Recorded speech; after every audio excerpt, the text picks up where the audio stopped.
আজকের আলোচনা mobile phone নিয়ে। ভাবা যায় একটা সময় যে জিনিসটা ছিল বিশাল এক যন্ত্র, সেটাই আজ কিভাবে আমাদের হাতের মুঠোয় থাকা একটা সুপার কম্পিউটারে পরিণত হলো। চলুন এই অবিশ্বাস্য যাত্রার গল্পটাই আজ শোনা যাক। আচ্ছা, ভাবুন তো একবার, প্রথম মোবাইল ফোনটাকে কিন্তু লোকে মজা করে ইট বা ব্রিক বলতো, কারণ ওটা দেখতে আর ওজনে আসলেই প্রায় একটা ইটের মতোই ছিল। আর এখনকার ফোনগুলো দেখুন তো, কি মসৃণ, কি পাতলা, কাঁচ আর ধাতুর তৈরি এক একটা স্ল্যাব। তো এই যে ইট থেকে স্ল্যাবের রূপান্তর, এটা তো আর একদিনে হয়নি, এর পেছনে একটা দারুণ গল্প আছে। এই টেবিলের দিকে একবার তাকানো যাক। সত্যি বলতে কি, সংখ্যাগুলো দেখলে মাথা ঘুরে যাওয়ারই কথা। ওজন দেখুন, 1 কেজিরও বেশি, মানে আজকের দিনের প্রায় 5টা স্মার্টফোন একসাথে করলে যা হয়। আর ব্যাটারি, ভাবা যায় 10 ঘন্টা ধরে চার্জ দিয়ে কথা বলা যেত, মাত্র আধ ঘন্টা। আর দামটা শুনলে তো আরও অবাক হতে হয়। তখনকার $4,000 মানে আজকের হিসাবে প্রায় $11,000। এর পাশে আজকের ফোনগুলোকে তো সায়েন্স ফিকশন মুভির কোনো যন্ত্র মনে হয়, তাই না? এই কথাটা কিন্তু সাধারণ কোনো ফোন কলের কথা না। এটা ছিল ইতিহাসের প্রথম পাবলিক মোবাইল কল। আর কে কাকে করেছিল জানেন? মোটোরোলার ইঞ্জিনিয়ার মার্টিন কুপার নিউ ইয়র্কের রাস্তা থেকে ফোনটা করেছিলেন তার সবচেয়ে বড় প্রতিদ্বন্দ্বী বেল ল্যাবসের ডক্টর জোয়েল অ্যাঞ্জেলকে। মানে ব্যাপারটা ছিল এমন, দেখো আমরা পেরেছি, তোমরা পারোনি। প্রযুক্তির রেসে এটা ছিল একটা বিরাট মুহূর্ত, একটা ঐতিহাসিক জয়। কিন্তু একটা হাতে ধরার ফোন বানানোর পেছনে শুধু হার্ডওয়্যারটাই সব ছিল না।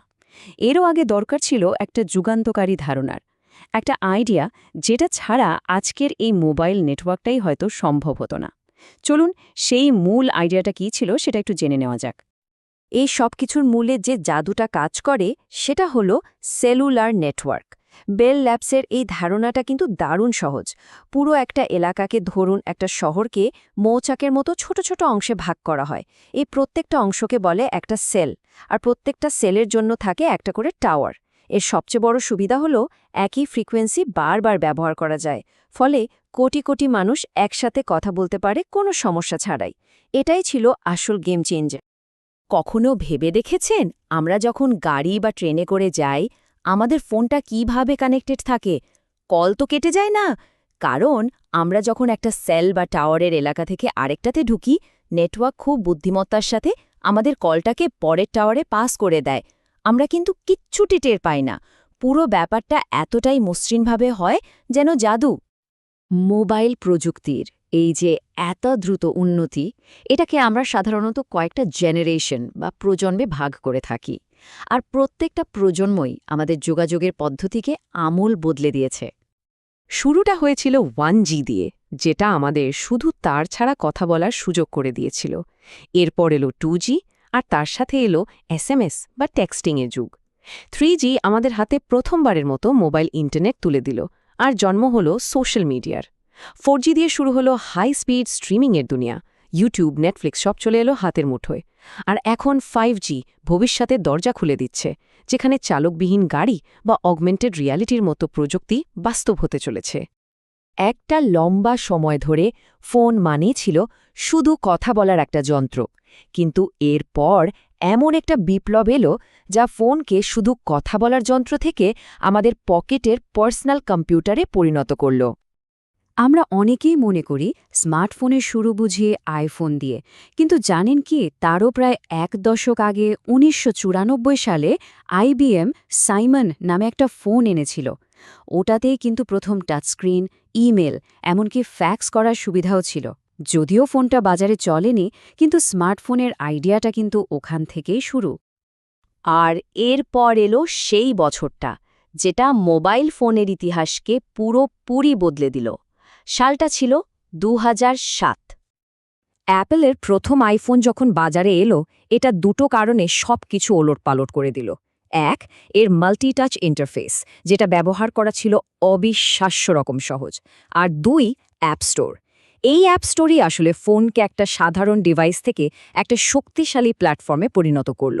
এর ফলে হাজার হাজার ডেভেলপার নতুন নতুন অ্যাপ বানাতে শুরু করল, আর জন্ম হলো এক বিশাল নতুন অর্থনীতির।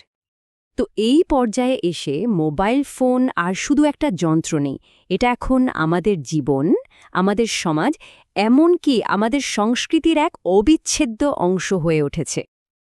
আজকের দিনে স্মার্টফোনের বাজারটা মূলত দুটো অপারেটিং সিস্টেমের দখলে, গুগলের অ্যান্ড্রয়েড আর অ্যাপেলের আইওএস। অ্যান্ড্রয়েড যেহেতু একটা ওপেন প্ল্যাটফর্ম, তাই এটা বিভিন্ন কোম্পানির নানা দামের ফোনে পাওয়া যায়। অন্যদিকে আইওএস শুধু অ্যাপেলের ডিভাইসেই চলে, আর তাদের প্রিমিয়াম কোয়ালিটি আর নিরাপত্তার জন্য পরিচিত। বলতে গেলে এই দুটো মিলেই এখন আমাদের ডিজিটাল দুনিয়াটাকে চালাচ্ছে। এর ভালো দিকগুলো তো আমরা হর মুহূর্তে অনুভব করি। পৃথিবীর এক প্রান্ত থেকে আরেক প্রান্তে প্রিয়জনের সাথে ভিডিও কলে কথা বলা, বা ধরুন যে কোনো তথ্য এক নিমেষে গুগল করে জেনে নেওয়া, পকেট থেকেই ব্যাংকের কাজ সারা বা অফিসার জরুরি ইমেল পাঠানো, এই সব কিছুই তো সম্ভব হয়েছে এই ছোট্ট যন্ত্রটার জন্য। তবে মুদ্রার তো আরেকটা পিঠও থাকে, তাই না? এই সার্বক্ষণিক সংযোগের কিছু খারাপ দিকও আছে। যেমন ফোনের প্রতি আসক্তি আমাদের সামাজিক জীবন থেকে দূরে সরিয়ে দিচ্ছে। আমাদের ব্যক্তিগত তথ্যের নিরাপত্তা নিয়েও তৈরি হয়েছে বড়সড় প্রশ্ন। আর ভুল বা ভুয়া খবর ছড়িয়ে পড়া তো এখন মুহূর্তের ব্যাপার, যা সমাজের জন্য একটা বড় হুমকি। এই চ্যালেঞ্জগুলো কিন্তু আমাদেরই সামলাতে হবে। সবকিছুর শেষে প্রশ্নটা কিন্তু ঘুরে ফিরে আমাদের নিজেদের কাছেই আসে। এই যে এত শক্তিশালী একটা প্রযুক্তি আমাদের হাতে, এর সাথে আমাদের সম্পর্কটা ঠিক কেমন হওয়া উচিত? মোবাইল ফোন যে এই শতাব্দীর অন্যতম সেরা আবিষ্কার, তাতে কোনো সন্দেহ নেই। কিন্তু শেষ প্রশ্নটা হলো, এই যন্ত্রটা কি আমাদের চালাচ্ছে, নাকি আমরা একে চালাচ্ছি? এই প্রশ্নটাই আজকের আলোচনার শেষে ভাবার জন্য রেখে গেলাম। ব্যাপারটা আসলেই ভাবার মতো, তাই না?